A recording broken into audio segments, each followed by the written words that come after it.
How do you decide on your goal marathon time? If I had to guess, it'd be based off a recent half marathon, maybe a marathon you did a while back that you didn't specifically train for, a time your mate reckons you could do, or a Boston qualifier. And in reality, it's just a combination of those, mainly guesswork, hope, desire, and a loose association with what you're actually capable of. At least that's what I did for my first marathon. I thought, yeah, I could probably hold 4-minute Ks for a marathon. I chose 2:48 and just said, let's go. While picking an arbitrary finish time is a whole issue in itself, it's not the biggest marathon training mistake, but it is the start of your problems. And that's why I want to show you what you're currently doing in your marathon long run and what you need to be doing are two very different things, and how you can use my 2 simple solutions in your next marathon builder. Because when you align yourself for the finish time, you're choosing to put a pass-fail measure on your marathon based off of what the clock says, something you have no control over.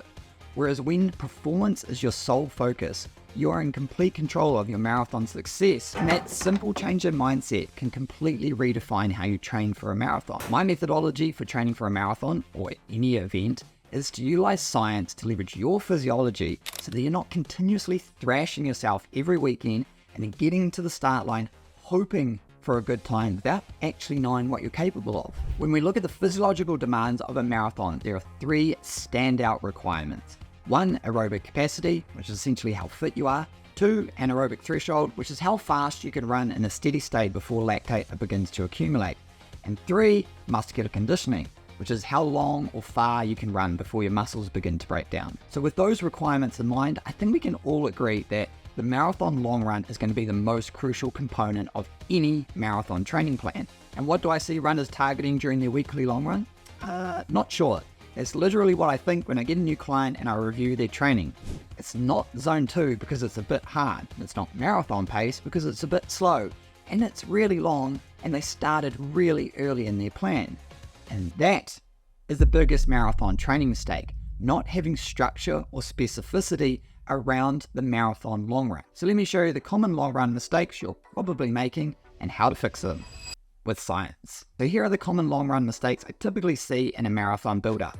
Too hard to build aerobic capacity, too slow to be targeting marathon pace, and too many of these in a row. Luckily, we can easily fix these mistakes by incorporating a long-term plan, which I'll show you how to do, and implementing a relative measure of intensity that is specific to you. First, we need to find that relative measure of intensity, which is going to be using your threshold and training zones. Then I'll get into my 4-month marathon build-up. Yes, I'm going on about thresholds and training zones again, because I believe they are the most effective way to personalize your training. So the way you can find your heart rate threshold is by doing a 30-minute TT or looking at past data from a half marathon or a 10K.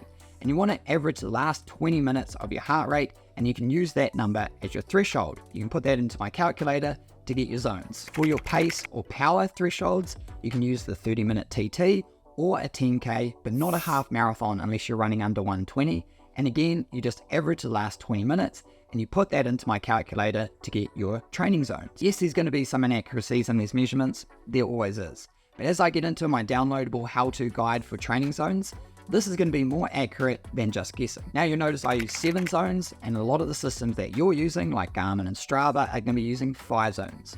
So what you can do is you can just take the initial 5 zones from my system, the percentages and numbers, and you put those into the system you're using and just ignore my zone 6 and 7, which I typically use for analysis rather than prescription anyway. And now that we've got our relative intensity sorted, here's what I believe to be the simplest, most effective means of training for a marathon to solve all the common marathon long run mistakes. I want to break this marathon build up into 3 distinct phases. The first one's going to be beyond 3 months out, so 12 weeks or more away. We're going to consider that the base phase. And right here, all we're focusing on for our long run is going to be zone 2.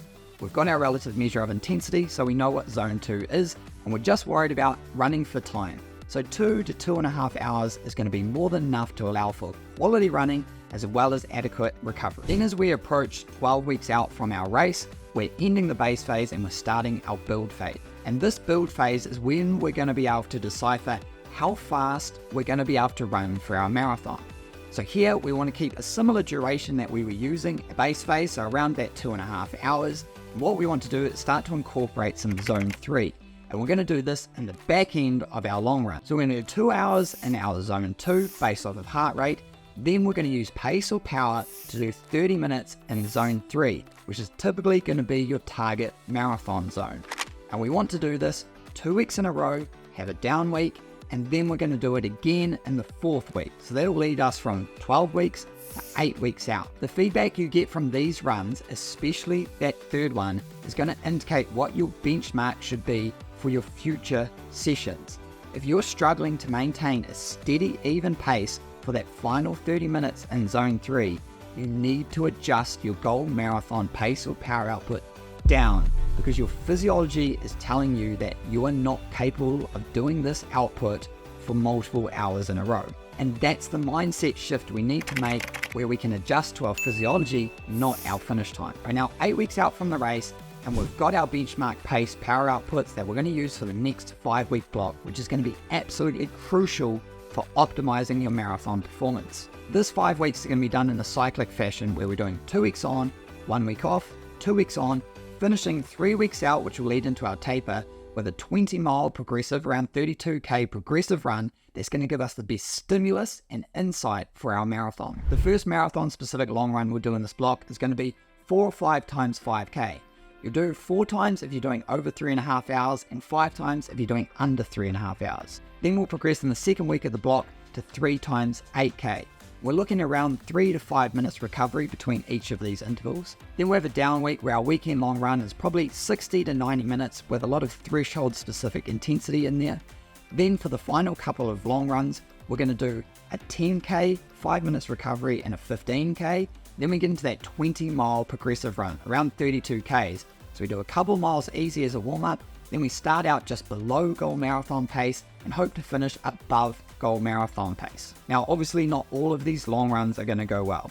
That's just not how life works. You're built up for a race before, I'm sure you understand. But what we want to look at is, on average, are you able to hold a constant pace during the marathon-specific work intervals within these long runs? If you are, we want to use that pace, or even slightly slower, as the first 10 miles of our race. From there, we can progress on. I realize it's a very generalized approach to building up for a marathon. It's something I'd consider a level 1 training plan, with more personalization and data analysis needed to fully optimize your plan.